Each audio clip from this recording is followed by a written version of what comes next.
আমরা দায়িত্ব গ্রহণের পরে এই প্রথমবার আমি বিস্তারিত জানার জন্য বিজিবি হেডকোয়ার্টারে এখানে পিলখানাতে আজকে এসেছি। 2-3 ঘন্টা আমাদের ব্রিফিং এবং দরবার নিয়ে সময় কেটেছে।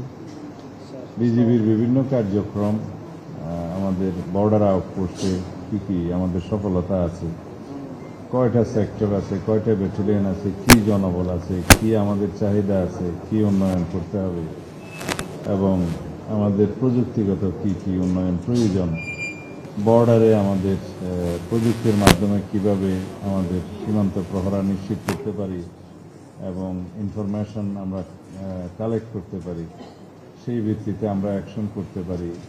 যেহেতু আমাদের বিভিন্ন রকমের অ্যাক্টিভিটিস আছে বিজিবি, যেমন সীমান্ত প্রহরার বাইরেও মাদকদ্রব্য নিয়ন্ত্রণ এবং মাদকদ্রব্য যাতে দেশে প্রবেশ না করতে পারে বা করলেও আমরা যাতে এটা ধরতে পারি, সেই বিষয়ে বিজিবির একটা বিশাল ভূমিকা আছে। তাছাড়া আমাদের বিজিবির যে ডগ স্কোয়াড আছে সেটাকে কিভাবে আমরা কাজে লাগাতে পারি। আজকেই আমরা সিদ্ধান্ত নিয়েছি যে মাদকদ্রব্য নিয়ন্ত্রণের যে আইনটা আমরা পাশ করেছি, খুব আধুনিক এবং শক্তিশালী আইন, সেখানে ডগ স্কোয়াডের আমরা বিধান রেখেছি। কিন্তু ডগ স্কোয়াড তো রাতারাতি রেজিস্ট করা যায় না, প্রশিক্ষণ করা যায় না। তার আগ পর্যন্ত আমরা বিজিবির কাছ থেকে সেই সহায়তাটা নেব, সেই সিদ্ধান্তটা আমরা আজকে নিয়েছি। আর বিজিবিকে আরও স্ট্রেনথেন করার জন্য বিজিবির জনবল বৃদ্ধি, আমাদের যানবাহন, বিভিন্ন ইকুইপমেন্টস সংগ্রহ করা, অস্ত্র সংগ্রহ করা, এগুলোর বিষয়ে আমরা বিভিন্ন সিদ্ধান্ত নিয়েছি যে এগুলো বিজিবিকে আরও শক্তিশালী করবে এবং ইনেট টু সিভিল পাওয়ারের যে কার্যক্রমটা বিজিবির করে থাকে সেই কার্যক্রমটাকে আমরা আরও বৃদ্ধি করার জন্য এবং শক্তিশালী করার জন্য বিভিন্ন রকমের সিদ্ধান্ত নিয়েছি।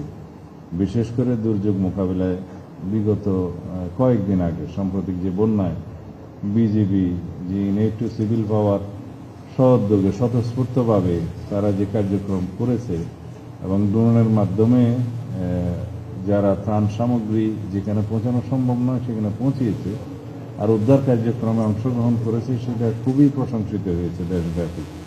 এইরকম অন্যান্য সমস্ত কার্যক্রমে বিজিবি সীমান্ত প্রহরার বাইরেও যে কার্যক্রমগুলো করে থাকে সেগুলো যাতে আরও বাড়ানো যায় এবং জনসম্পৃক্ত অন্যান্য কার্যক্রমের মাধ্যমে আমরা যাতে বিজিবিকে আরও বেশি শক্তিশালী করতে পারি, সেই সিদ্ধান্তগুলো আমরা আজকে প্রাথমিকভাবে নিয়েছি।